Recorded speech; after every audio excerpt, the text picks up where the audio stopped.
wabarakatuh. Waalaikumsalam. Sayyidina Muhammad wa ala ali sayyidina Muhammad wa sallam ajma'in.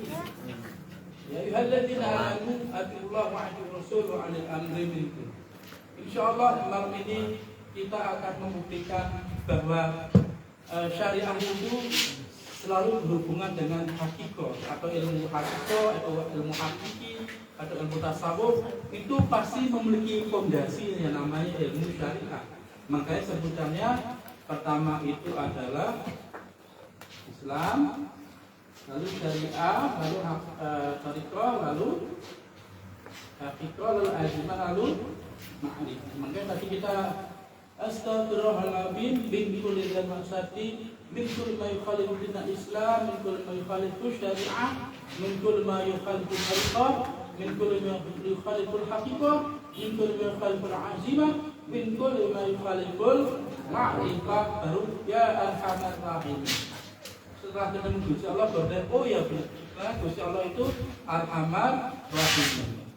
Jadi rahmatnya Gusti Allah itu mendahului murkanya. Insyaallah. Subhana Nabi Muhammad. Kita tahu bahwa dalam Islam itu memiliki 5 pokok atau 5 pilar yang disebut dengan rukun Islam.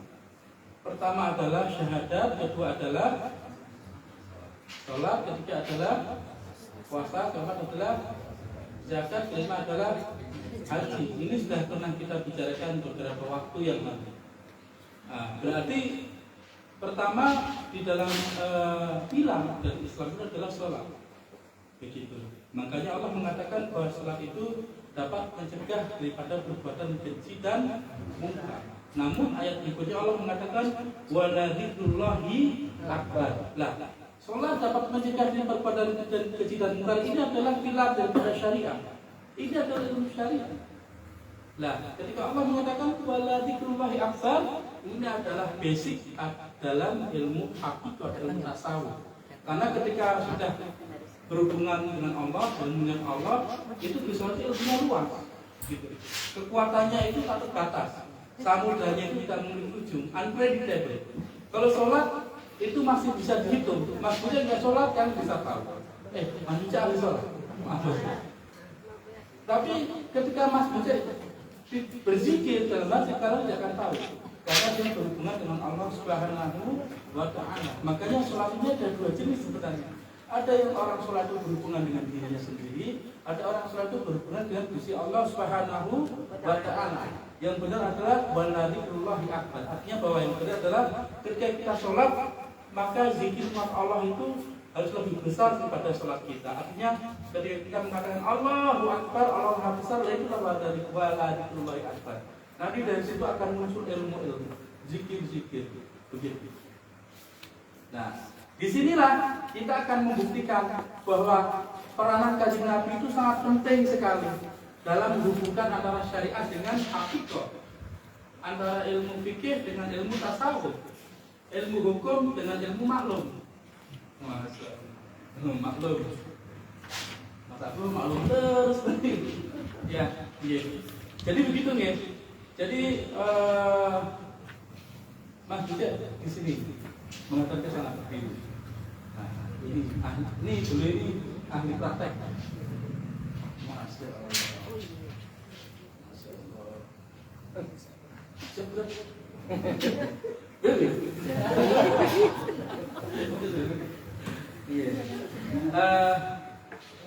Mas Riki di depan Mas Buja. Ini tak buktikan bahwa syariah itu berhubungan dengan ilmu hakikat atau tasawuf. Kalau ada orang mengatakan bahwa ketika kita ikut tasawuf, kita ikut torekon, kita ikut ilmu hakikat, syariah itu tidak penting, itu adalah pendusta. Itu orang munafik, begitu. Biar bagaimanapun, setinggi-tinggi ilmunya para ulama sufi, ulama tasawuf, ulama ilmu hakikat, pasti syariatnya itu lebih kuat. Kalau misalnya Bapak Buyung mau bikin bangunan ini mau dibikin 5 tingkat, pasti baunya pertama yang dikira adalah fondasi kan. 5 tingkat bikin cakar ayamnya berbeda dengan 2 tingkat. 2 tingkat beda dengan 1 tingkat. 1 tingkat beda dengan tidak ada tingkatannya. Ya, ini yang pertama 1, 2, lalu Mas Ria di depannya Mas Rifki. Jadi ilmu tasawuf itu seperti ini, harus dibuktikan benar. Begitu. Dan nanti kalau kalian catat, kalian nanti jadi tulis di buku jadi kitab, dan itulah nanti akan jadi kitab ilmu itu. Tapi kan kalau sudah tidak mengalami, tidak mengetahui kan berarti kan nggak ngerti. Kitabnya itu nanti ada tulisannya ini dari misalnya dari Dul Kenyot, gitu. Jadi kan ini bukan dari saya, ini Dul Kenyot itu kan. Nah, Arman depannya Mas Rian. Kita pertama buktikan bahwa hukum syariah pertama itu setelah syahadat adalah sholat. Ini daripada sholat adalah itu takbiratul ihram, lalu rukuk. Setelah rukuk lalu Masya Allah, Allahnya dalam hati. Masya Allah.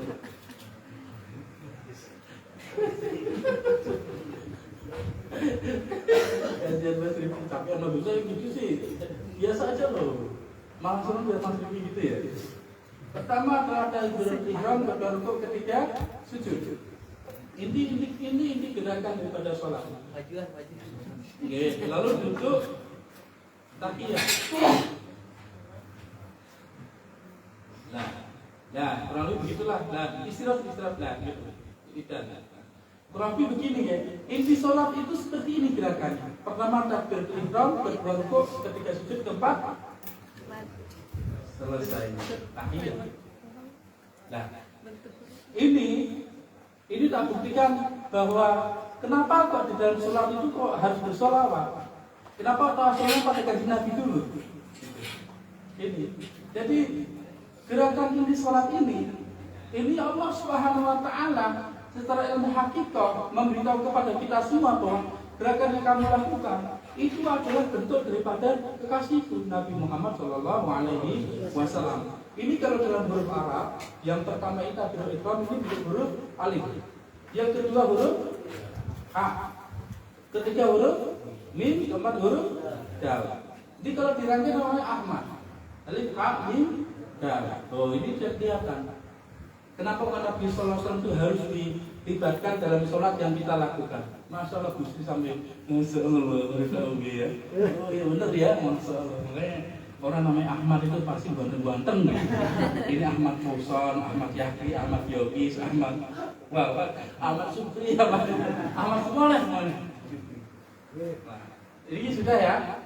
Nah terus kita mulai pembahasan begini. Ini kan berarti kan berdiri, ini rukuk, ini sujud, ini atau tahiyat atau istirahat. Terus yang ketiga ke sana.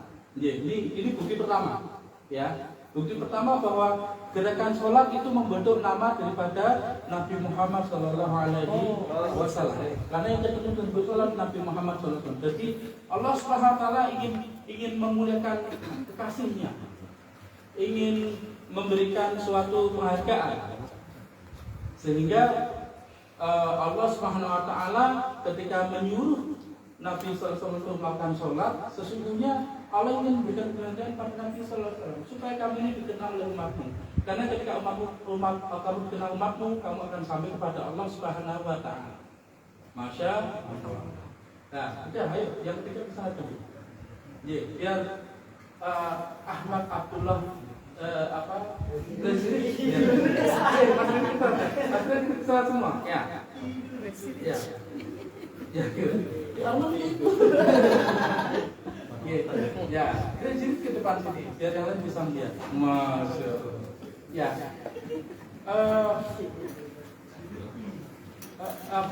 Apa namanya? Ketika kita sholat, begitu. Pertama yang kita lakukan ketika kita sholat itu secara syariat dimulai daripada takbiratul ihram, diakhiri dengan salam. Masya Allah. Coba Allahu Akbar. Masya Allah. Artinya bahwa dia ini mengaku bahwa Allah Subhanahu Wa Taala Maha Besar. Kalau Allah Subhanahu Wa Taala dikatakan Maha Besar, artinya yang lain tidak ada. Dirinya pun tidak ada. Makanya Allah Subhanahu Wa Taala buktikan bahwa kamu itu mengatakan aku itu ada, Maha Besar, dan kamu tidak ada. Begitu. Kalau dalam bahasa tasawuf itu fana syekh, fana rasul, fana ilah, ma'rifah. Nah, makanya terus Mas Buddha ini membuktikan bahwa diri itu nol, nggak ada. Nah, untuk mencapai suatu nol, suatu lingkaran begitu. Karena kan tadi Allah Akbar, hanya Allah yang Maha Besar, dirinya nggak ada, yang lain nggak ada, hanya ada Allah. Makanya Mas Buddha membuktikan. Pertama takbiratul ihram ini membentuk 0 derajat lingkaran. Begitu kalau ditulis itu berarti takbiratul ihram itu berarti gini ya. Ini dia menghadap ke sana ya. Ini ya kurang lebih ya. Ini kepala, badan, ini kaki ya. Ini 0 derajat. Terus rukuk Allahu Akbar. Dari 0 derajat sampai ke rukuk, dia ini terbentuk berapa lingkaran? 1/4 lingkaran. Yang kedua itu rukuk. Makanya rukuk itu posisinya begini. Ini kepala. Tadinya kan di sini. Nah, ini ke sini. Jadi 1/4 lingkaran. Ya kan? Jadi Mas bisa membuktikan ini bahwa ya Allah, hanya Engkau yang nyata. Semuanya hilang, tidak ada. Nothing. Gitu. Terus sami Allah liman hamidah. Lalu dia kembali ke titik awal. Itu 0 derajat sini. Nah, terus sami Allah liman hamidah, lalu setelah ini gerakannya langsung sujud. Allahu Akbar. Nah, posisi kepala ini sejajar dengan posisi kaki. Artinya dia dari sini, dia langsung ke sini. Ini kepala. Nah, ginilah gambarannya. Harusnya kan tadi di sini. Nah, terus jadi seolah-olah dia itu mencapai ini. Nah, ini posisinya sama dengan posisi kaki sejajar. Ini berapa lingkaran? Setengah lingkaran. Setengah begini ya. Nah, ini rukuk dengan posisi sujud tadi di total sama dengan 3/4 lingkaran. Makanya Kanjeng Nabi itu duduk di antara 2 sujud. Duduk di antara 2 sujud. Allahu Akbar, Masya. Ini berapa lingkaran? 1/4 kan? Dia tidak berdiri, tapi dia pasti di sini. Kepala di sini, lah. Ini yang di kaki lah ya. 1/4 kan? Makanya untuk mencapai ini penuh menjadi satu lingkaran, sujud lagi yang kedua, sujud lagi maksudnya. Dari sini yang kepala tadi di sini, terus iya.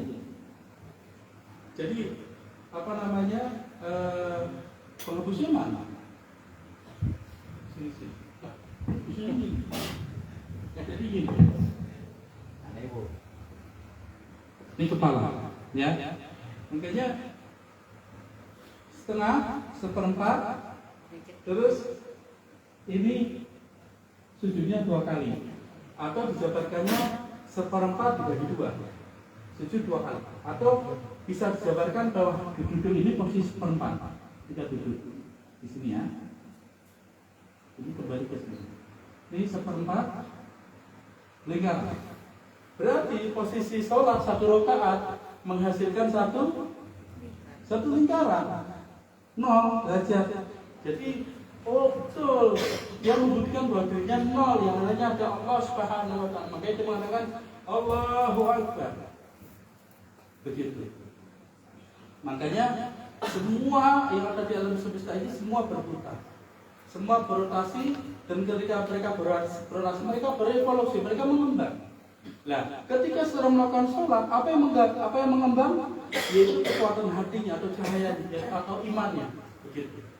Nah, terus ini sudah dibuktikan, Mas Buce sudah melakukan membuktikan bahwa hanya ada Allah, bahwa diriku ini tidak ada, artiku 0.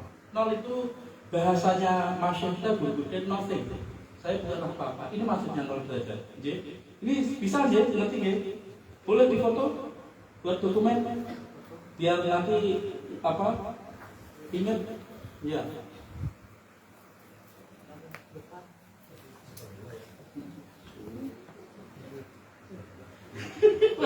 Ya ada maksudnya kasihan masalah. Oh pingsan. Boleh foto, foto kemana? Sudah ya. Jadi 1 rakaat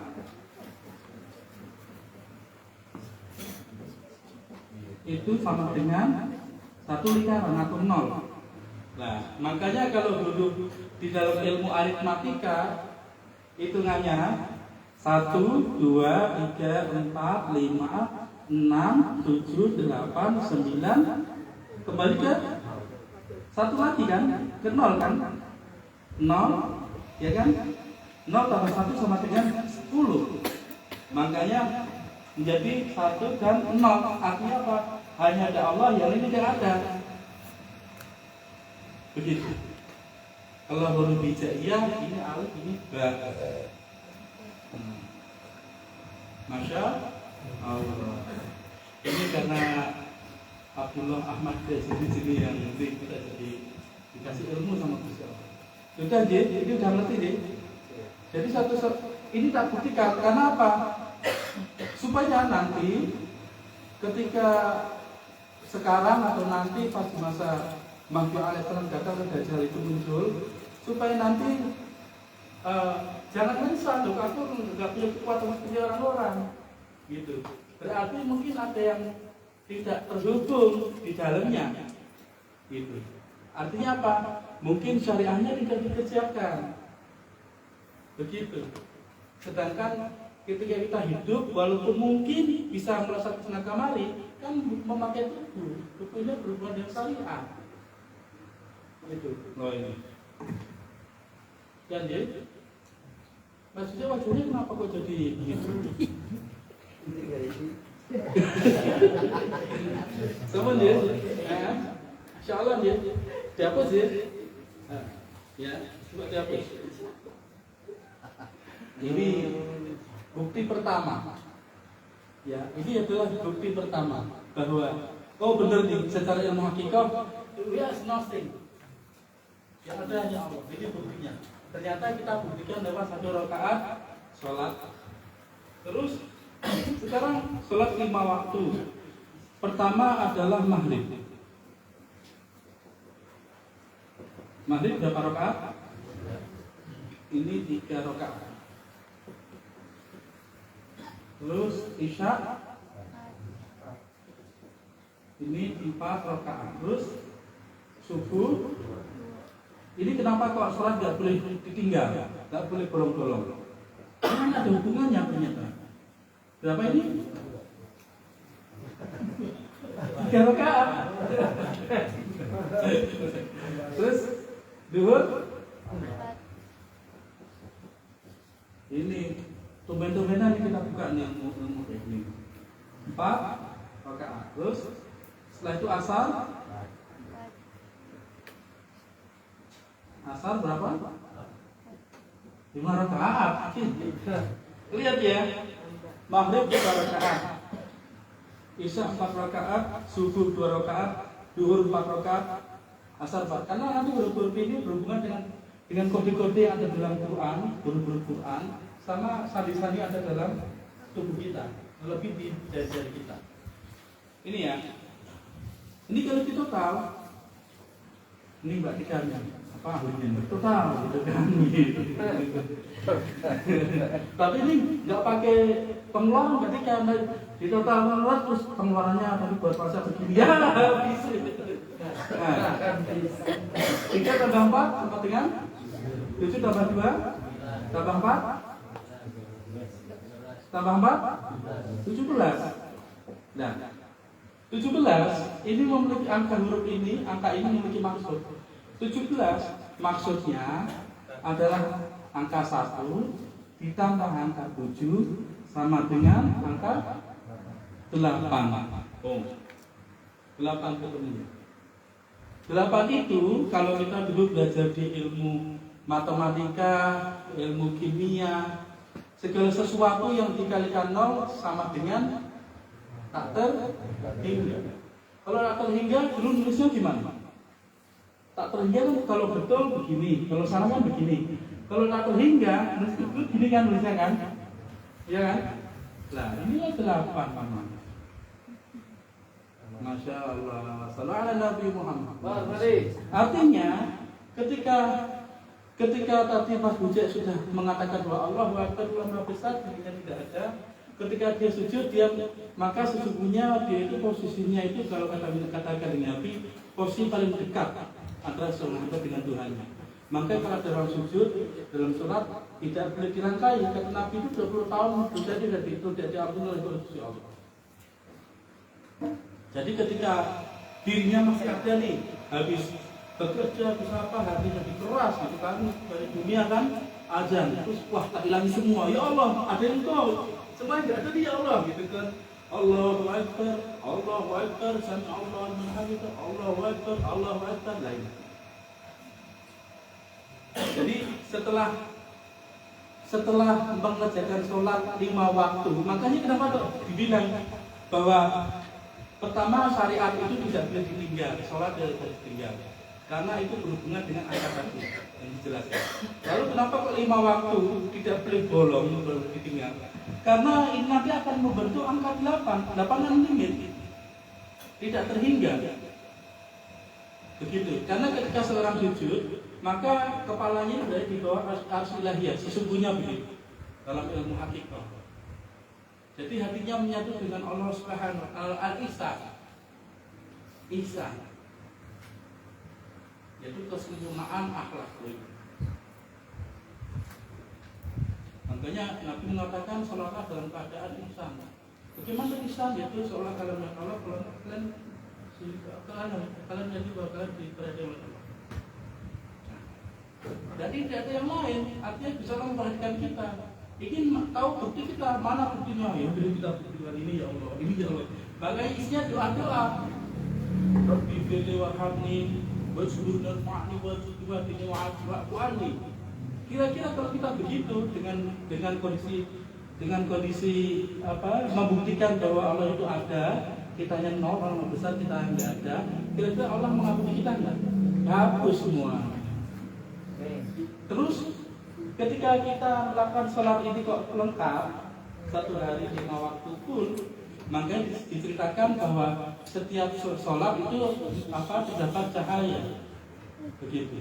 Jadi dosanya diampuni, lalu dia diberikan cahaya. Karena ketika seorang bersama Allah, maka yang Allah berikan pada dia itu cahaya. Maka diakumulasi cahaya dari maghrib, isya, dan seterusnya. Begitu. Karena dia itu bersama cahaya Gusti Allah Subhanahu wa taala, makanya dia menjadi alim yang tidak terhingga. Ini maksudnya. Masya Allah, sallallahu ala Nabi Muhammad. Jadi seperti ini, ya.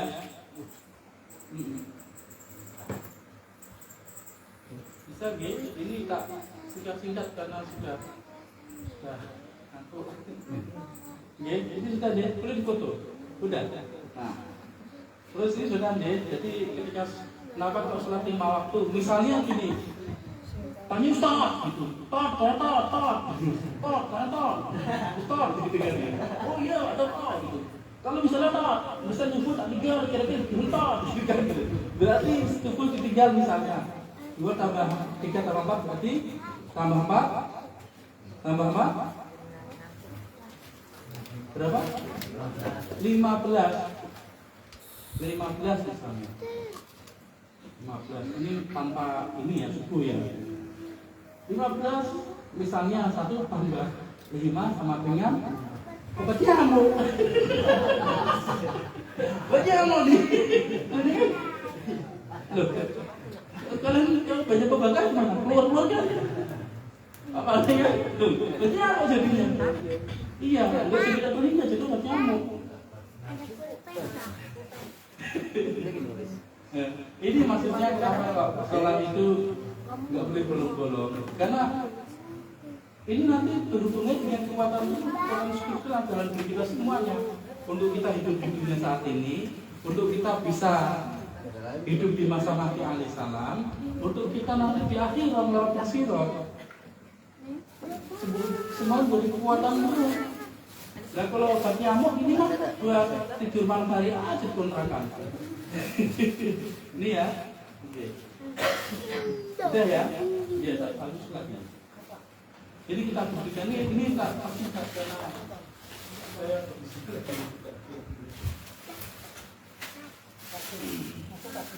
kalau nanti kita akan buka lagi lebih banyak lagi huruf-huruf Quran yang ada huruf-huruf Quran yang terlebih kita insya Allah. Nah, sudah kan?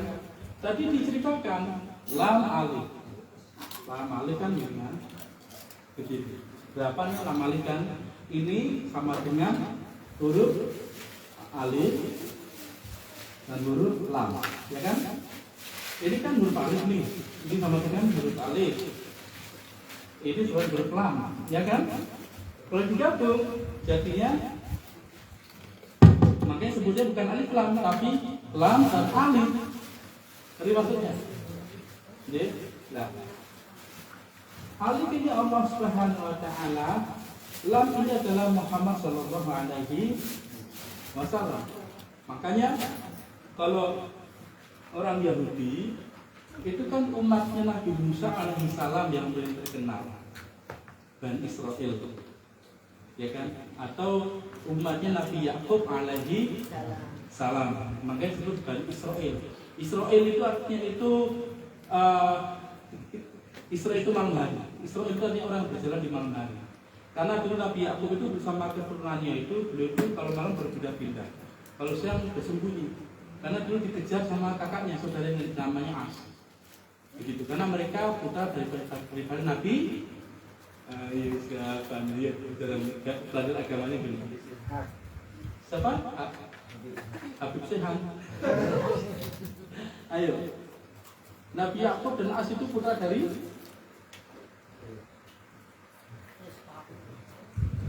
Ayo. Ayo.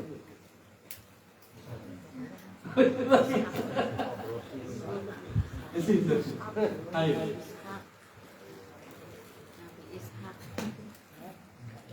Ayo. Nabi Ilyas. Ini lagi internasional. Oh ya, lain senang, nggak kelihatan kan, langsung kesak ya, kedengeran nggak kelihatan. Ayo. Nabi Ibrahim alaihissalam sejarahnya punya dua istri. Pertama ada istrinya bernama Hajar. Like follower dari Inggris, dari Pakistan, India juga, Malaysia juga, dari Afrika juga banyak. Bernama Sarah. Nabi Ibrahim itu punya istri bernama Sarah. Sampai umur 90 tahun belum punya keturunan. Maka Nabi Ibrahim AS menikahi budaknya yang bernama Siti Hajar. Siti Hajar itu sebenarnya putra dari keturunan daripada Nabi Soleh, yang menjadi budak di Mesir, yang diajarkan oleh Raja Mesir kepada Nabi Ibrahim alaihi salam. Hajar itu memiliki putra, malah hamil duluan, mulai putra namanya Ismail, masya Allah. Lah, terus si Sarah ini cemburu. Lah kok malah kamu yang hamil duluan punya anak? Wah, cinta Ibrahim ini jadi ke kamu ini kan. Akhirnya si Sarah ini saking gak kuatnya menahan cemburu di rumah itu.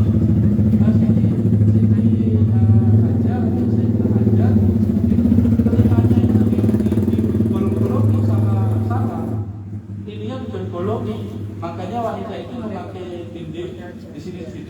Ini sebenarnya untuk memperingati penderitaan Sayyidatina Hajar. Seperti itu. Akhirnya sangat tersiksa itulah, makanya Nabi Ibrahim alaihissalam disuruh membawa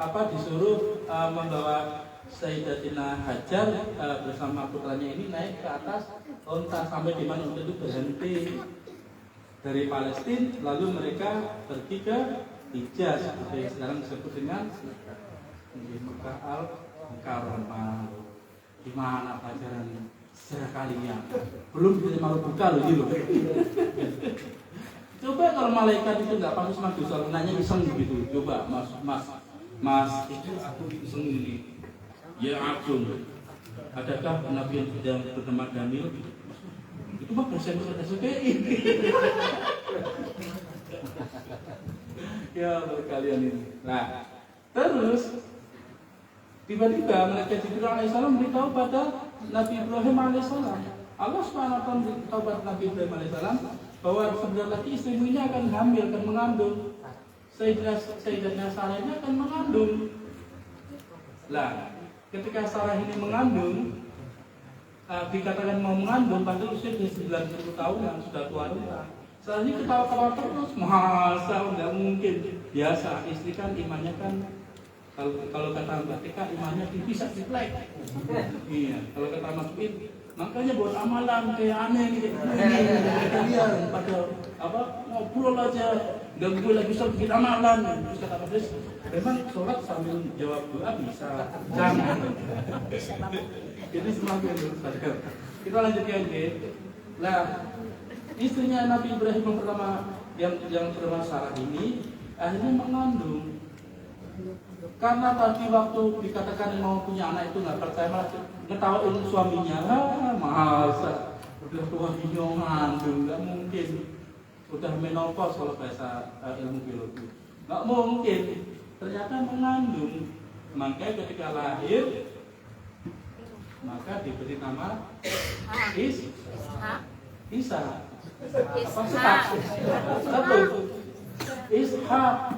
Ishak itu artinya yang tertawa terbahak-bahak. Iya. Mungkin ya kalau anak kan dikasih nama Ishak, insya Allah jadi pelawak ya. Iya. Lah. Sudah nggih. Lah. Terus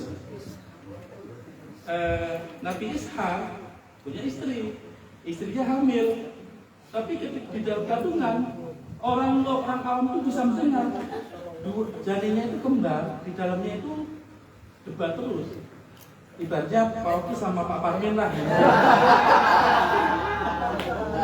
Bapak Parmin ngajak bangun pondok, Pak Oki ngajak alah tarik gampang lah, yang penting Pak Min siap gitu. Masalah saya kita gampang, mungkin saya lihat aja deh itu debat terus gitu. Nah terus ketika lahirlah dua putra kembar, yang satu tubuhnya besar, yang pertama itu tubuhnya merah, tubuhnya banyak besar gagah, yang satu tubuh kurus gitu, agak putih gitu kan. Nah, yang besar itu dikasih nama As. Lah kalau yang kurus tadi diberi nama apa? Ayo sama. Tadi udah nggak mau jawab ya? Ayo ngomong ayo apa ayo? Jangan murtad ya. Itu sudah bulat itu. Ayo siapa nih? Ayo. Itu malaikat ya Isa, malaikat Isa gimana ya? Nggak nanya Marubuka, karena kata mereka enggak. Gue kalau gue tanya Marubuka dia tahu di dunia udah diajarikan. Gue senang tanya siapa anak Nabi Isa.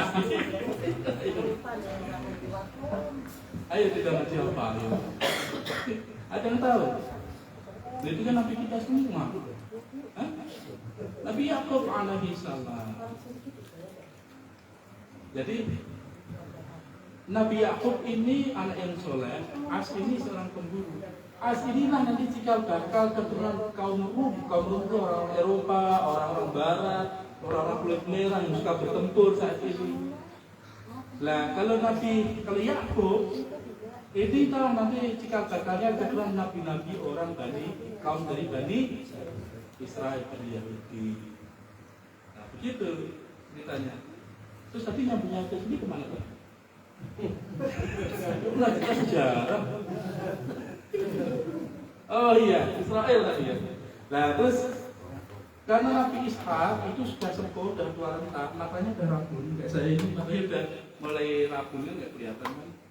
Sudah nggak bisa membaca tulisan di depan kami kan. Mas Jaka kan masih jelas kelihatan. Apalagi Mas Buce wajahnya sangat familiar. Kita Mas itu kan. Oh Mas Wawan juga kan. Sekarang begini tidur nonton alhamdulillah. Pasti ketawa. Pasti tahu ngapain.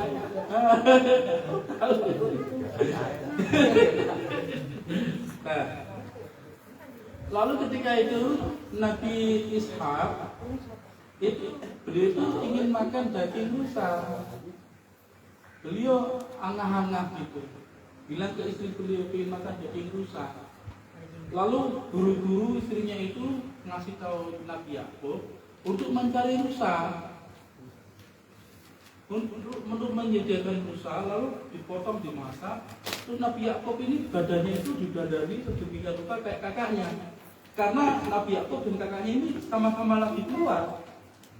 Jadi ini lagi keluar berburu rusa. Nabi Yakub ini kasih ibunya bahwa bapaknya ini kepingin makan daging rusa. Nah terus karena Nabi Ishak ini matanya sudah rabun, ketika Nabi Yakub ini datang membawa persembahan rusa tadi, rusa dua tadi, Nabi Yakub dan nggak bisa melihat wajahnya, dia hanya meraba tubuhnya, dikira ini as, begitu. Nah lalu Nabi Yakub ini di-blessing, didoakan bahwa kamu akan memiliki keturunan banyak yang akan menjadi orang-orang soleh, para nabi pada keturunannya. Diberikan kecerdasan yang lebih tinggi daripada umat yang lain. Di-blessing begitu. Makanya orang Israel itu otaknya ajib-ajib. Ajib itu bahasa Arab artinya itu jawablah waduh. Makanya kalau bilang ajib orang Arab itu suruh jawab apa? Ajib-an gitu, jawablah gitu. Nah terus makanya orang Israel ini otaknya cerdas-cerdas, karena memang dari moyangnya juga orangnya begitu. Dan banyak memang gitu kan. Nah terus pas sudah selesai, besoknya As datang bawa sesembahan juga. Terus Nabi Ishak ini lalu memblessing Nabi Ishak itu bilang, bukannya kemarin udah. Terus akhirnya di-blessing, kamu akan memiliki keturunan yang banyak, yang pandai berburu, pandai bertempur, memiliki postur yang lebih besar daripada kaum yang lain. Makanya orang-orang dulu, orang Barat, orang bule, orang Eropa, badannya gede-gede ya kan, itu dari As. Begitu. Nah terus karena Asi tadi mendengar bahwa bapaknya bilang, loh kemarin kan udah ya kalau bahasa Inggris. Terus dia berpikir, oh berarti aku udah didului blessingnya sama adikku si Yakub. Makanya ketika Yakub habis di blessing, Yakub tahu bahwa dia akan nanti diburu kakaknya. Maka ibunya menyuruh pergi dari rumah. Nabi Yakub ini lalu keluar rumah dari Palestina, yang beringat beliau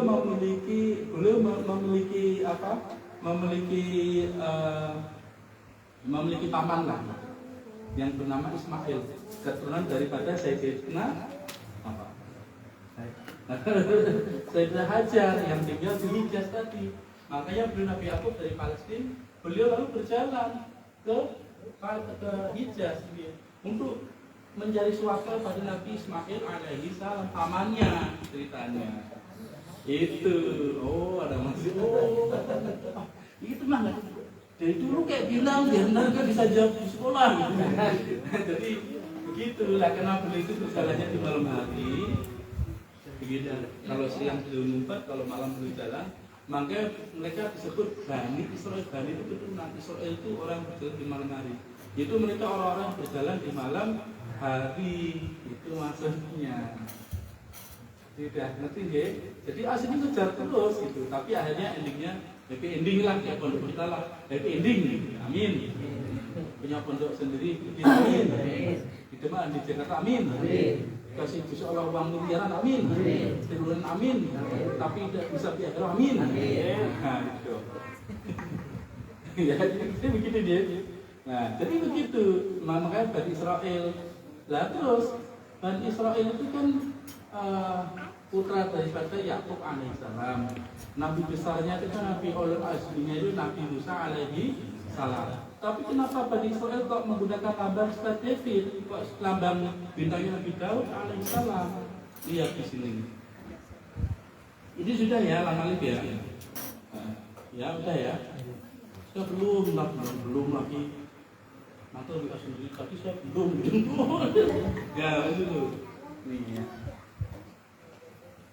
Masya Allah. Insya Allah ini kita ceritakan side ilmu aja ya, kira-kira yang kita akan bahas. Jadi Sir David atau ini bintang Daud, Sir David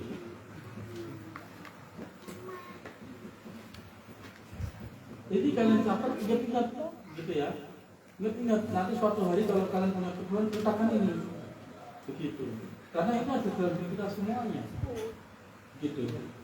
Sir David, kenapa kok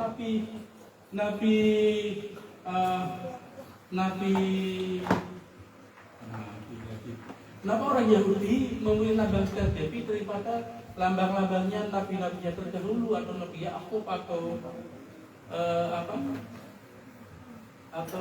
Nabi Musa alaihissalam? Kenapa malah Nabi Daud alaihissalam? Karena Nabi Daud itu masih muda, umurnya belasan tahun, tapi memang Nabi Daud ketika itu mengalahkan yang namanya Goliat. Jadi begitu, Goliat atau Jalut kalau bahasa di dalam Arabnya. Nah terus Allah Subhanahu Wa Taala menyuruh Daud, Sayyidina Daud ini itu untuk menulis David, lambang David. Tadi kan diceritakan dalam zaman dulu para nabi itu ketika bertempur mereka membawa panji-panji atau gambar-gambar untuk memberikan suatu dukungan kekuatan. Begitu. Nah Nabi Daud alaihissalam Allah Subhanahu Wa Taala menyuruh bikin lambang ini. Ini sebenarnya bagi dari Nabi Muhammad SAW. Nanti kita buktikan ya. Oh iya ya. Nah terus begini. Nah Nabi Daud itu nanti punya keturunan terus menerus. Nah, nanti salah satu keturunannya menjadi Nabi besar namanya Nabi siapa ya? Ayo sama ayo. Tidak? Nabi Sulaiman alaihi salam. Nanti akan nyambung-nyambung terus. Makanya lihat ya, ini Sir David atau lambang Daud. Kenapa orang Yahudi, orang Israel memakai lambang ini? Karena mereka lebih mempercayai, punya filosofi begini. Oke lah mereka bangsanya kecil, orangnya sedikit. Maksudnya tidak sebesar bangsa Rum atau Amerika atau Inggris atau Rusia atau Indonesia. Mereka sedikit jumlahnya. Tapi mereka memiliki keyakinan bahwa walaupun mereka kecil, mereka bisa mengalahkan Jalut, bisa mengalahkan raksasa. Yaitu siapa? Pertama negara raksasa Amerika, lalu Uni Soviet, Rusia, Indonesia. Makanya semua negara dikuasai oleh Israel. Semua sistem menggunakan sistem orang Israel. Dan Nabi Muhammad mengatakan di akhir zaman umat itu pecah menjadi 73 bagian. 71 bagian itu ikut pada orang Yahudi, pada kaum Yahudi, satu bagian Nasrani dan satu lagi tetap ikut juga bagian. Nah, nyambung kan berarti kan? Jadi kenapa orang Yahudi memakai lambang ini? Karena mereka punya prinsip, mereka punya keyakinan. Dulu itu leluhur kita itu Daud itu Nabi Daud itu bisa melakukan Goliat yang raksasa yang tidak terkalahkan, yang kalau berdiri itu kepalanya selangit. Makanya mereka punya keyakinan atau punya semangat motivasi walaupun mereka negara kecil gitu kan, tapi mereka bisa menguasai negara-negara yang besar, negara angkasa seperti Amerika, Uni Soviet, Rusia, Indonesia, India, Malaysia, Ghani, karena kalau Arab bilangnya Ghani, kalau kita Ghana, terus Misri itu kalau kita bilang Mesir, terus negara Inggris, Nepal, ya betul. Iya, makanya semua menggunakan sistem mereka. Kalau bahasanya guru kita itu sistemnya para Freemason, para kaum Illuminati, kaum bawah. Ini ya, sudah ya ini ya. Nah, Sir David ini sebenarnya ini ada di dalam, tadi kita sholat 5 waktu menghasilkan angka berapa? 8 kan? Nah, ini kan 8 kan gini kan tadi kan?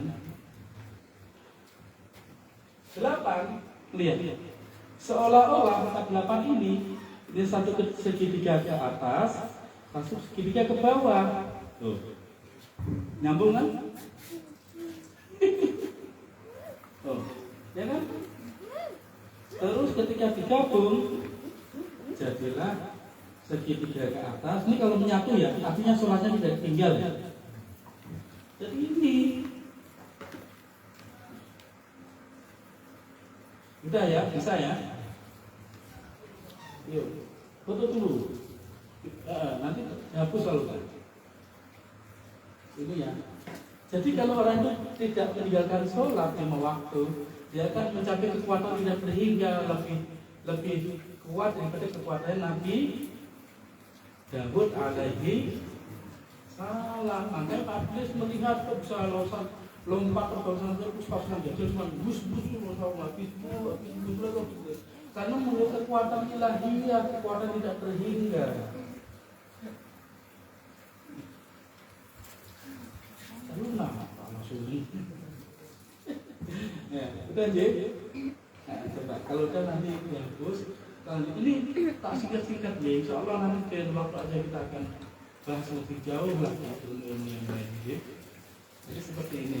Terus sudah. Entar Mas Evi udah belum? Sudah nggih? Jadi foto. Nah, aku sudah. Ini tak jabarkan, tak ceritakan. Maksud daripada statistik ini di dalam ilmu tasawuf atau di dalam ilmu syariat atau di dalam ilmu Islam. Begitu. Nah, ini kan tadi diceritakan bahwa lama ketika menjadi satu, artinya sholatnya belum lengkap, dia menyatu menjadi kekuatan yang sempurna. Ini, ini kan, nah ini kan. Ini titik-titik kekuatan dalam diri manusia yang terlebur dari titik latoif, titik surgawi, titik langit dan titik bumi. 7 lapis langit, 7 lapis bumi. Di sini ada namanya ihsan. Ihsan. Ini ihsan ya, bukan Islam ya. Bahasa Islam itu Islam gitu kan. Ini gue gitu kan. Ini adanya fire atau api. Ini di sini adanya fear atau rasa takut. Ini adanya iman di sini.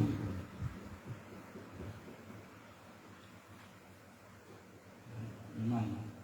Terus di sini ada nafs di sini. Ini ada Islam di sini. Nah, lihat. Ini di sini ada titik hitam, titik hu. Ini yang zikir tadi. Wallahi akbar. Sekarang lihat, di sini kita buktikan. Ketika orang itu jaga sholat 5 waktu itu ketat tidak ditinggal, dia pasti akan merasakan semua ini bekerja dengan baik. Pasti akan merasakan. Sudah? Lihat ya.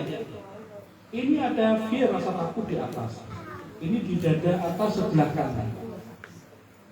Begitu. Jadi, dada atas sebelah kanan yang satu. Kalau iman itu di sebelah bawah sini. Kebalikan fear atau rasa takut adalah iman, adalah keyakinan. Jadi kalau kata Allah dalam Al-Quran, alladzina amanu la khaufun 'alaihim wa la hum yahzanun. Orang beriman itu la khauf. Mereka tidak ada rasa takut, tidak ada kesedih hati. Nah, artinya kalau imannya ini kuat, meningkat, rasa takutnya ini akan hilang, fear-nya itu rasa ini akan hilang, tereliminasi. Tapi kalau imannya itu lemah, fear-nya ini akan menguasai sampai ke bawah, rasa takutnya semakin besar. Contoh kalau kita sholat, Pak Supri di Istanbul, Allahu Akbar, otak masih pikiran kerja, ya Bismillah. Satu lama-lama, nanti masuk, wah belum lagi jemaatan, nanti jemaatan. Nah, itu artinya iman di dalam hati dengan rasa ini dia berdebat. Kuning Allahu Akbar kita panggil itu kuburan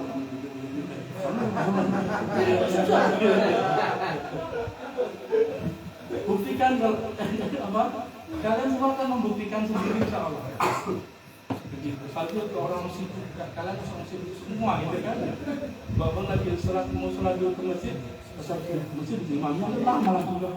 Nanti kalau ke pas kamu gimana ya dia? Baca deh, singkat deh, bismillahirrahmanirrahim, bismillahirrahmanirrahim. Ya kan? Masya Allah. Jadi bisa kita buktikan semuanya. Jadi ini PS ya, versus ya. Iya. Jadi ini kontra ini. Nah, jadi apa? Kebalikan rasa takut adalah rasa iman. Kalian bisa membuktikan semuanya. Kalau kalian pulang sendiri malam-malam 5 jam kayak gini, tempat gelap sepi sendirian, deg-degan sini enggak? Wah, jajan ada rampok, tolongnya. Kedua lagi kan jajan ada TV, tapi pakai putih-putih kan. Lagi kan. Ya, naik kan gitu. Aku tuh di deg-degan sini kan, begitu. Iya, kalian rasa takut sini di area hall. Atau kalau dalam ilmu tasawuf di sini semua masuk di sini. Nah, makanya iman dibawa karena butuh iman yang kuat untuk membuat rasa takut ini atau tereliminasi. Tapi kalau imannya lemah, rasa takut ini akan menyerbuki iman. Begitu. Oh ini ya sudah ya. Terus yang sebelah sana, ini nafs, ini Islam. Ini PS ini ya. Ini sudah akhir zaman, waktu yang keras sekali. Maka kita buka begini supaya dan kita nggak tahu sepatu saya nggak ada umur lagi. Paling kan kalian sudah tahu ilmu-ilmu kayak begini ya, dan kasih tahu cara menggunakan insya Allah kunci-kuncinya caranya, cara membuat kekuatan insya Allah. Nah, kayak misalnya ini, nafs ini Islam. Nafs atau nafsu atau jiwa atau nafsu. Makanya dia berbenturan dengan syariat Islam atau fikih, dengan hukum-hukum. Kalau tanpa hukum, maka dia menjadi liar. Makanya dia ikat dengan hukum. Misalnya Bapak Oki, waktunya ngejar setoran malah ada zuhur lagi, baru keluar lagi ya kan gitu. Berarti begitu. Nafsunya ini ingin mencapai sesuatu yang dia inginkan. Tapi Islam, fikih, aturan syariat dalamnya ini mengontrol dia supaya dia tidak menjadi liar. Karena semua ini saling terhubung. Begitu. Ini ada di surat 5 waktu tadi. Ya, bukan sholat 4 waktu atau 4,5 waktu. Nah, ini ya. Jadi ini seperti ini kurang lebih ya. Jadi nafs atau nafsu itu dia kontradiksi dengan syariat Islam dan Islam. Makanya kalau bulan puasa syariatnya suruh puasa misalnya. Kalau kita bisa ngikuti hawa nafsu kita makan ngumpet ya. Ngumpet kan ya, ngumpet karena apa? Tahu bahwa ini tidak boleh sebenarnya. Gitu ya. Nah terus ihsan atau kesempurnaan akhlak ini kontradiksinya dengan fire api. Api itu di sini, ya. Makanya kalau Nabi mengatakan bahwa jangan marah. Kalau api ini dia masuk naik sampai ke atas ke ihsan ke sini, kita jadi marah, nanti muka kita jadi merah, mata kita jadi merah, karena kita marah begitu di sini. Makanya fire api ini kontradisinya dengan ihsan begitu. Ini dikontrol. Kalau dia mencapai ini nol, artinya orang itu mati karena nggak punya api kekuatan. Tapi kalau dia naik sampai ke sini, artinya kita marah. Begitu. Makanya dia ini paling bawah. Kenapa di paling bawah?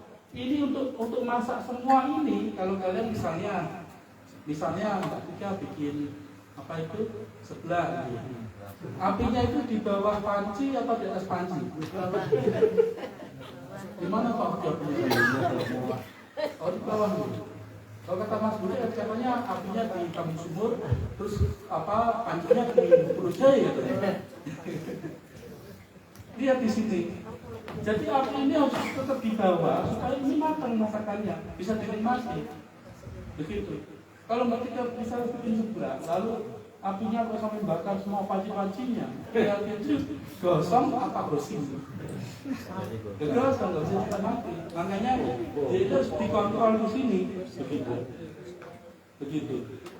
Nah, makanya kalau api ini masuk ke sini, ihsannya hilang, alat yang baiknya hilang, alat yang sempurna hilang, rahmatnya hilang. Makanya dia harus tetap di sini. Tanpa ini juga tidak akan mencapai ini. Kenapa? Tanpa api di bawah, ini tidak bisa makan, terbentak. Begitu. Nah, ngontrol semua ini dengan cara sholat 5 waktu, sholat lagi, bayar 2 waktu lagi. Tapi jumlahnya tidak bisa dikurangi tadi, sudah diberikan kan. Ini spiritual, kalau bisa kan. Ini kita tahu begitu. Makanya kalau teman-teman ahli sholat subuh dibandingkan kan bapak baca kalian kan gitu. Malu nongkrong di depan masjid. Subuh aja tank. Masih yang bilang lihat aku dia. Subuh jangan. Kenapa kok langsung takut? Karena isannya rusak. Kenapa saya rusak? Karena begitu dari sama ustaz yang kuat. Makanya dia beramat pulang gitu kan. Masukin nama sih ya. Ini tasawuf, ini ada dalam diri kita soalnya. Ini kuatnya dalam diri kita. Ihsan itu di sini, api itu di sini. Makanya kita disuruh bawa tongkat. Tongkat itu mana? Ini tak berikan. Maksudnya sini maksudnya sudah kayaknya yakin. Wah di sini sholatnya langsung kenteng. Wah maksudnya sholat sunnah langsung bisa baju kubro. Ini maksudnya. Kenapa kalau kita ini disuruh dulu kita bawa tongkat? Nah ini. Kenapa kok sunnahnya itu bawa tongkat? Kalau enggak dia bawa cincin datu. Yang pertama cincin datu ini dia itu dia itu berzikir. Berarti itu kan berzikir, tasbih ya Allah. Ketika dia berzikir, maka dia akan membakar energi ketika dia ada dalam diri kita. Itulah kenapa kita memakai cincin, lalu cincin itu menerapkan energi ketika di dalam tubuh kita. Karena zikir itu akan membakar sesuatu yang kita. Kalau enggak tongkat seperti ini. Kalau kayak Mas Muin dalam ilmu elektronik, gitu. Kalau kita nggak bawa tas pen, gitu, tapi kita belum yakin ini nyetrum apa enggak. Kita pakai kayu atau pakai apa tekanan enggak? Iya kan? Grounding kan? Netral kan? Nah itu ahli elektronik. Kita nyetrum nggak nih?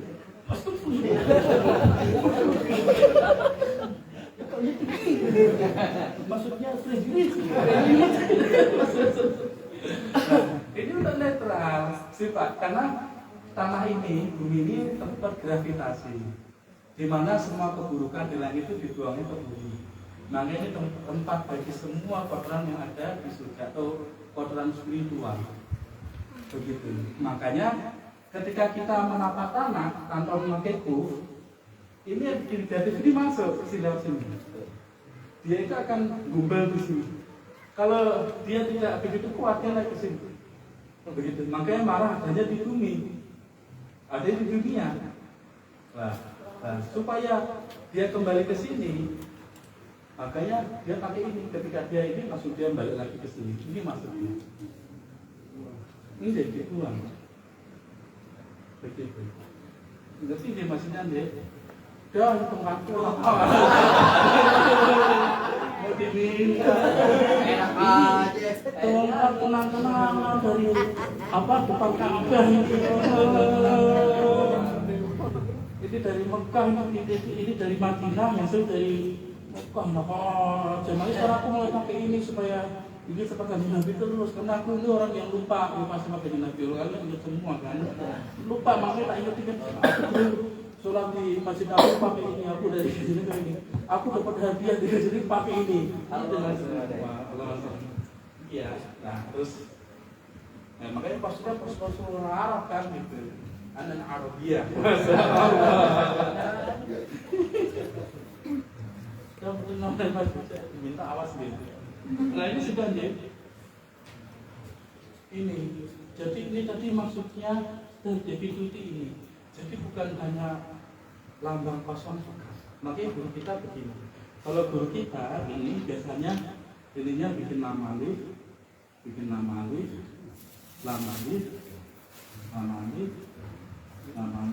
nama. Jadi seperti ini.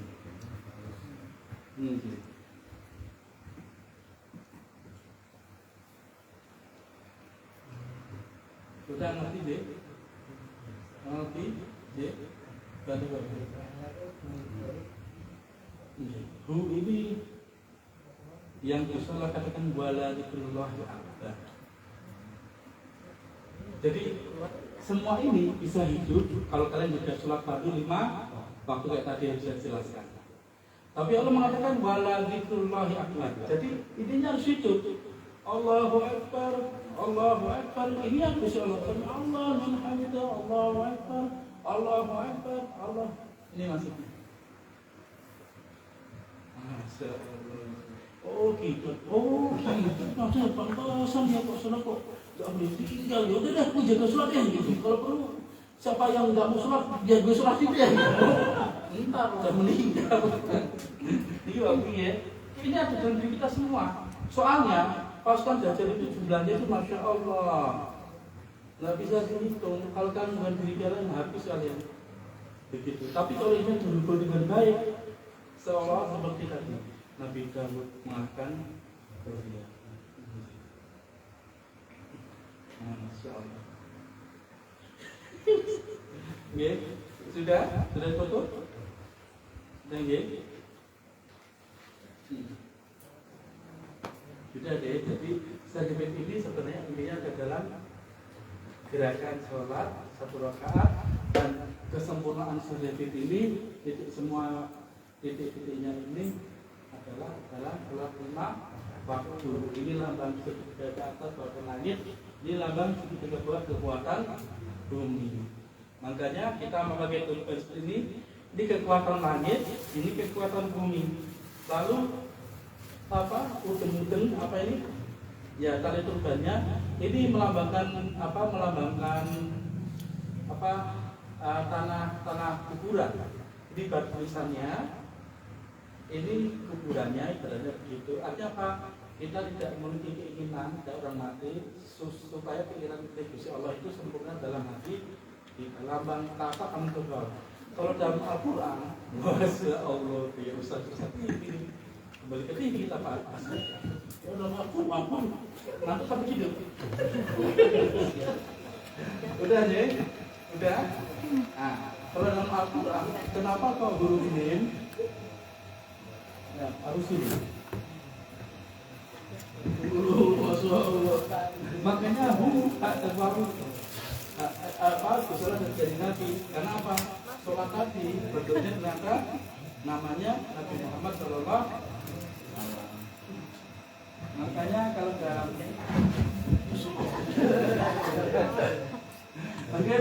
Al-Quran huruf min kadang itu ekornya ke bawah ke atas, talinya kadang itu ekornya ke bawah. Ini semua mim di Quran adalah personifikasi dari Nabi Muhammad Sallallahu Alaihi Wasallam. Ini adalah koneksi ke langit, ini koneksi ke bumi. Karena apa? Tadi Nabi itu memiliki kesempurnaan dua koneksi tersebut. Hablum minallah wa hablum minan nas. Makanya setiap mim di Quran pasti kalau nggak ke atas ya ke bawah. Begitu. Ke atas ini menghadap ke Allah, ke bawahnya apa? Menjadi tali bagi seluruh umat manusia. Malikul haya wa malikul dunia. Nah, ini kalau di dalam ilmu biologis, secara biologis, ilmu biologi, ini seperti sel sperma. Ketika laki-laki itu mengeluarkan sel sperma sekitar 7 juta sudah keluar, itu dia itu memiliki ekor seperti ini. Lalu dia akan berputar. Dari sebanyak itu biasanya hanya satu yang berhasil masuk ke ovum, ovarium dan lain. Ini seperti, jadi itu seperti orang yang lagi menikahkan apa namanya? Tawaf. Jadi ribuan juta orang tawaf menikah, hanya satu orang yang bisa mencium hajar aswad. Jadi gantian. Mimpi. Baru tahu kan? Kenapa kok milih turun ke atas, milih ke bawah kan? Masya Allah, ini Nabi Muhammad Sallallahu Alaihi Wasallam. Sudah deh, coba dihapus lagi. Sudah deh. Sudah. Ya, sudah. Ini adalah Muhammad ya. Muhammad.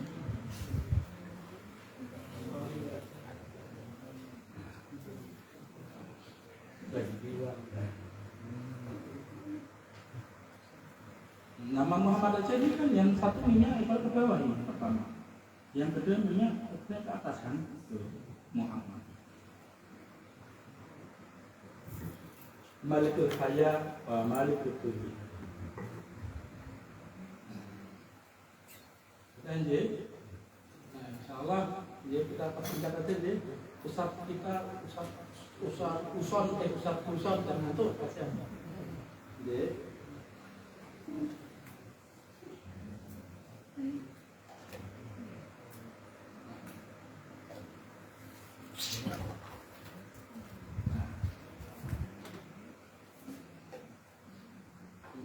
Makanya kenapa kok dari ilmu syariah kita harus menjaga ilmu syariah itu dengan sholat lima waktu supaya pilarnya itu kuat. Lalu ketika pilarnya itu kuat, kita melakukan amalan sunnah seperti halnya kita malam ini zikir hatul kewajiban, ada sholawatan. Itu untuk membuat yang dulu tadi itu menjadi kuat. Begitu supaya titik semua dilakukan pada ustaz tadi itu menjadi sempurna. Gearboxnya itu besar dan sempurna. Ketika itu sempurna, maka kotoran itu akan mulai hilang. Contoh misalnya mobil setahun nggak dinyalakan, tekon nggak ada, tekon nggak bisa nyala. Tapi jika mobil setiap hari dinyalakan, maka apinya itu akan kecancel dari mesinnya. Nah itu maksudnya. Jadi ini kekuatan spiritual. Jadi kurang lebih seperti ini deh. Itu siapa? Siapa lagi ya? Terusnya muncul loh. Yang lagi. Jadi kurang lebih seperti ini tadi ya. Jadi kenapa kok sholat lima waktu itu tidak ditinggal? Lalu kenapa kok amunisinya itu dengan zikir, dengan sholat, amalan sunnah itu untuk membuat itu tadi? Jadi Allahu Akbar terus sudah mencapai kesempurnaan amali, maka itu menjadi unlimited kekuatannya. Begitu. Jadi, terus insya Allah yang ini kita akan lanjutkan di lain waktu ya, insya Allah ya, karena masih sangat panjang sekali. Terus semua kekuatan itu dia akan terakumulasi di kedua tangan kita. Di mana dua tangan kita ini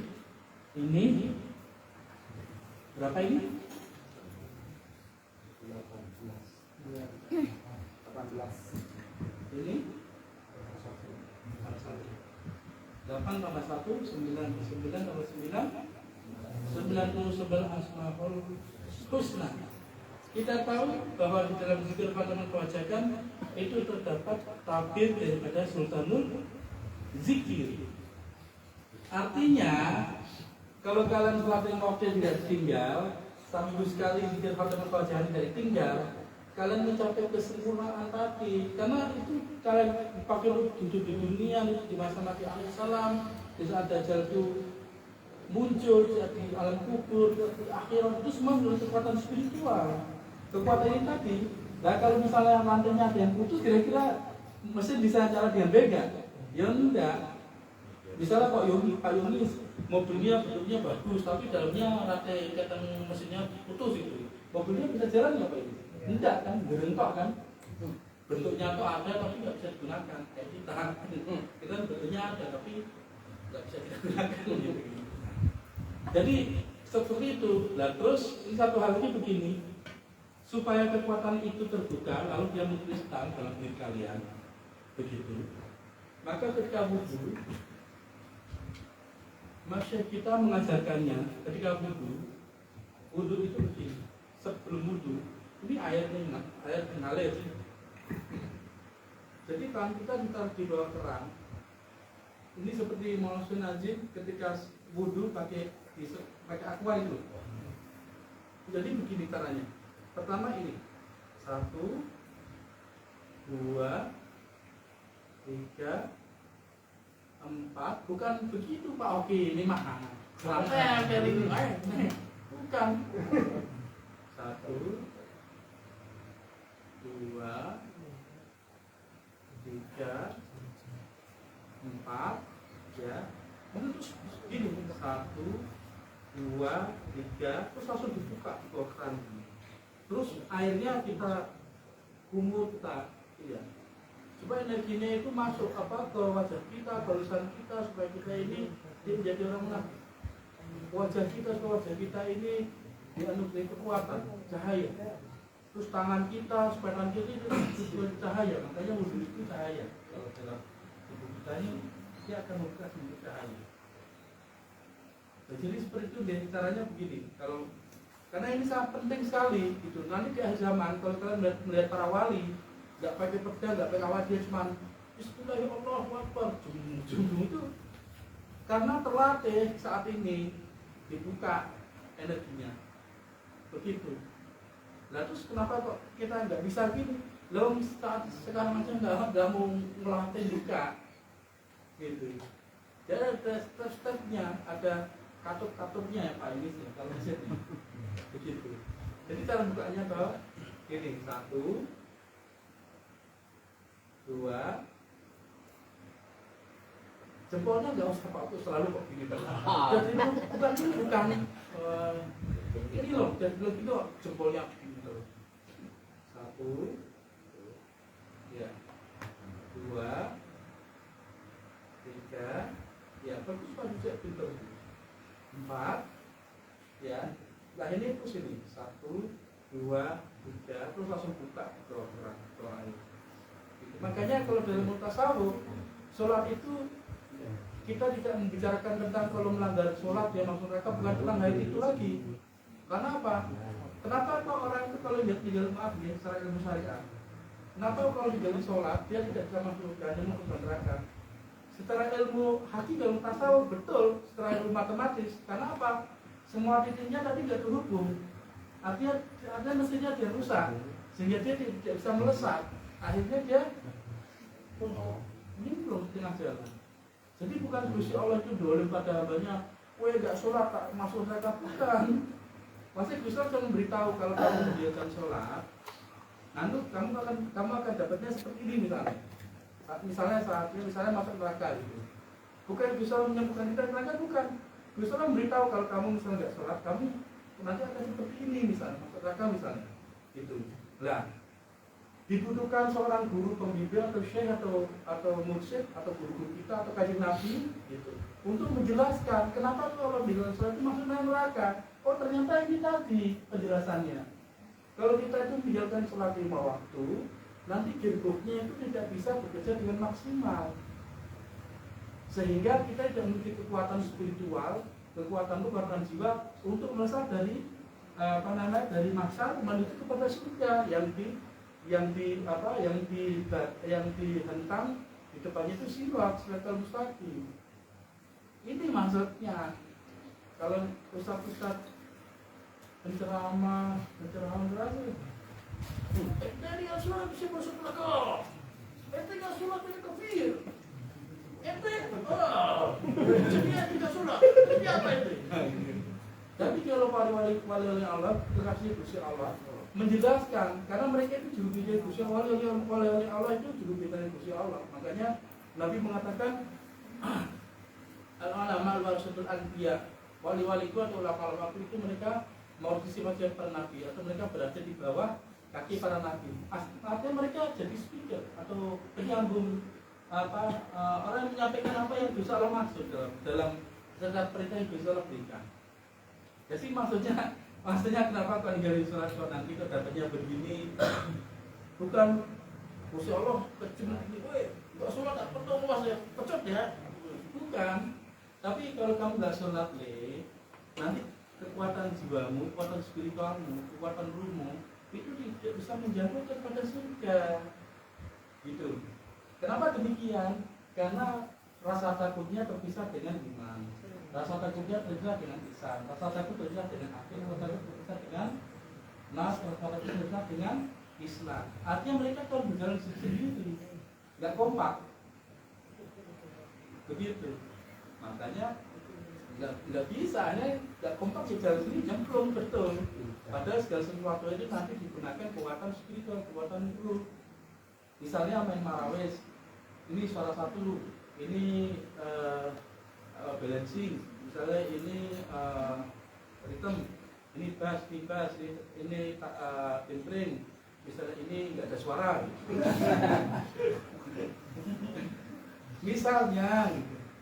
Misalnya, salah satu ada yang iseng gitu.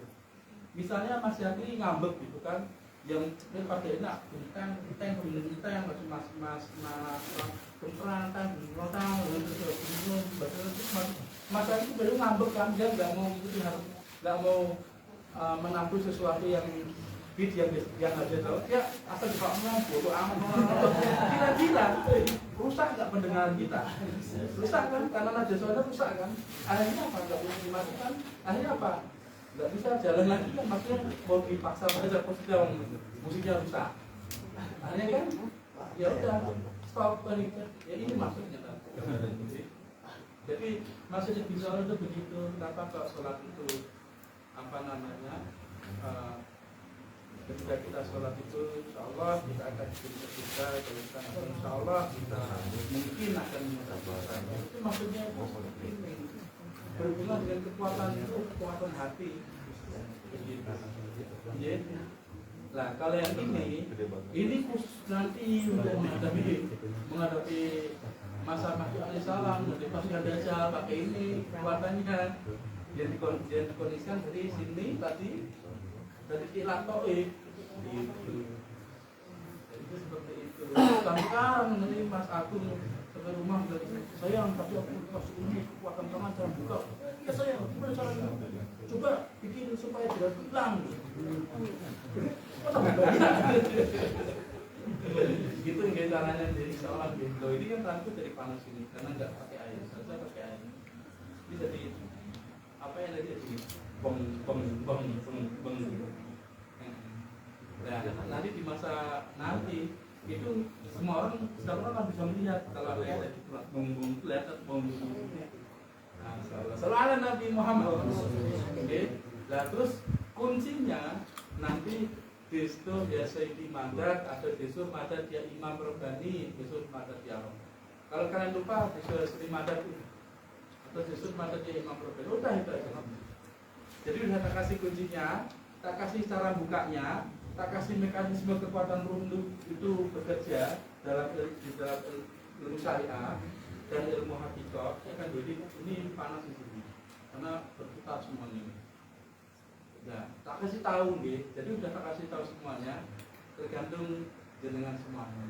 Nah, jadi ini kalau kita nggak ada umur, saya panjang, paling tidak nanti kalau ketemu Gusti Allah, saya bisa punya Allah, ya Rasulullah, saya sudah pernah tak ceritakan ke teman-teman. Mereka adalah saksi bahwa saya telah menunjukkan.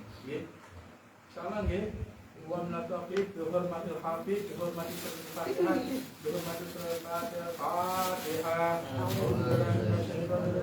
Bismillahirrahmanirrahim. Alhamdulillahirabbil alamin. Arrahmanirrahim. Maliki yaumiddin. Iyyaka na'budu wa iyyaka nasta'in. Ihdinas siratal mustaqim.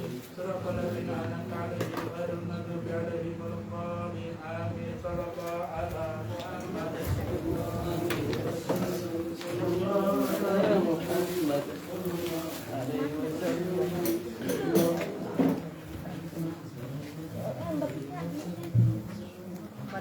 Muhammad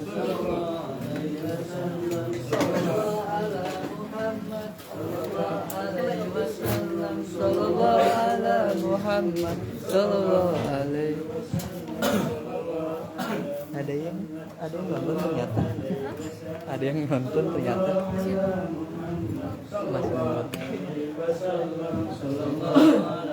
Muhammad sallallahu alaihi wasallam. Sallallahu ala Muhammad sallallahu alaihi wasallam. Sallallahu ala Muhammad sallallahu alaihi wasallam. Sallallahu ala Muhammad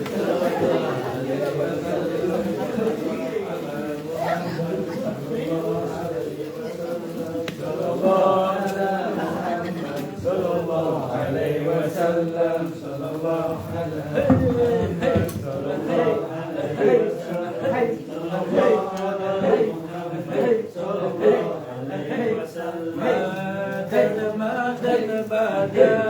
ya sayyidi madad madad ya Rasulullah madad madad madad ya sayyidi madad madad ya Rasulullah ya Nabi salam alaika ya Rasul salam alaika ya Habib salam alaika salawatullah alaika madad madad madad ya sayyidi madad madad ya Rasulullah ya habibi ya Muhammad ya arusal khafifaini ya muhayyad ya mumajjad ya imam al-qiblataini madad madad madad ya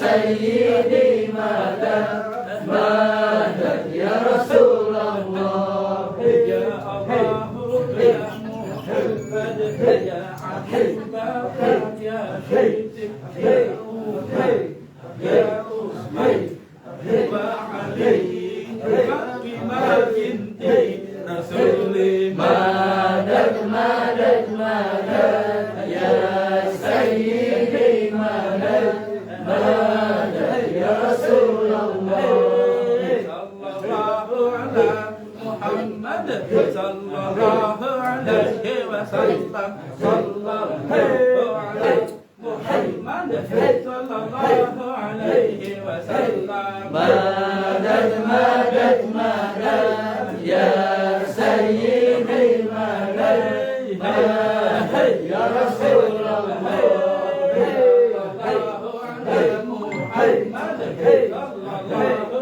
alaihi wasallam sallallahu alaihi Muhammad sallallahu alaihi wasallam madad madad madad ya sayyidi madad madad ya Rasulullah marhaban ya nurul aini marhaban jadal Husaini marhaban ya nurul aini marhaban jadal Husaini madad madad madad ya sayyidi madad madad ya Rasulullah marhaban ya nurul aini marhaban jadal Husaini marhaban ya nurul aini marhaban jadal Husaini madad madad madad ya sayyidi madad madad ya Rasulullah marhaban ya nurul aini marhaban jadal Husaini marhaban ya nurul aini marhaban jadal Husaini madad madad madad ya sayyidi madad madad ya Rasulullah madad madad madad ya sayyidi madad madad ya Rasulullah Muhammad sallallahu alaihi wasallam sallallahu ala Muhammad ya Rabbi salli wa sallim ala Nabi Muhammad Allahumma shalli wa sallim wa barik almarhum. Kita hadiahkan bacaan Fatihah kepada almarhumah Kastinah binti Kembul. Al-Fatihah. A'udzubillahi minasyaitonir rajim. Bismillahirrahmanirrahim. Alhamdulillahi rabbil alamin arrahmanir rahim maliki yaumiddin. Iyyaka na'budu wa iyyaka nasta'in ihdinas siratal mustaqim siratal ladzina an'amta 'alaihim ghairil maghdubi 'alaihim waladdallin.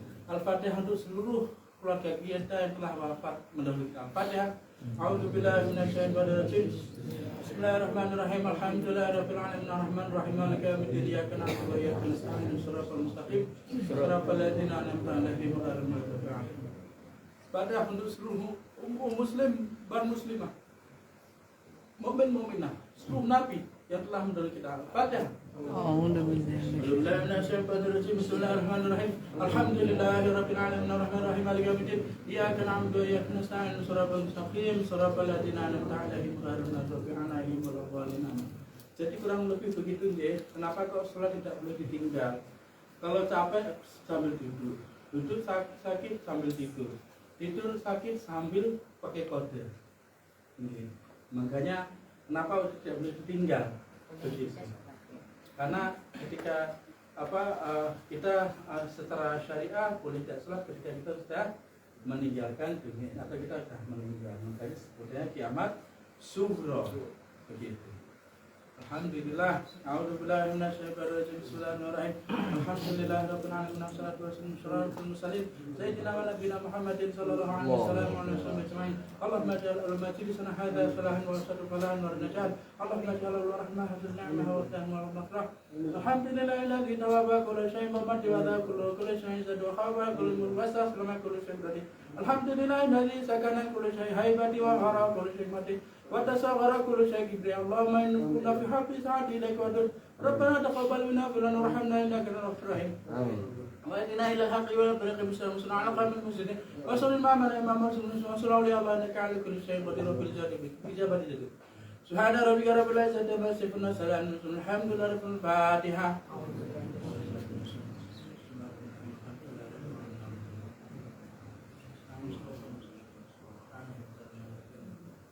Insyaallah kita akan lanjutkan lagi pelajaran-pelajaran yang akan datang dan ilmu yang akan datang insyaallah pada waktu yang lain. Insyaallah. Wassalamualaikum warahmatullahi taala wabarakatuh. Sallallahu alaihi Nabi Muhammad.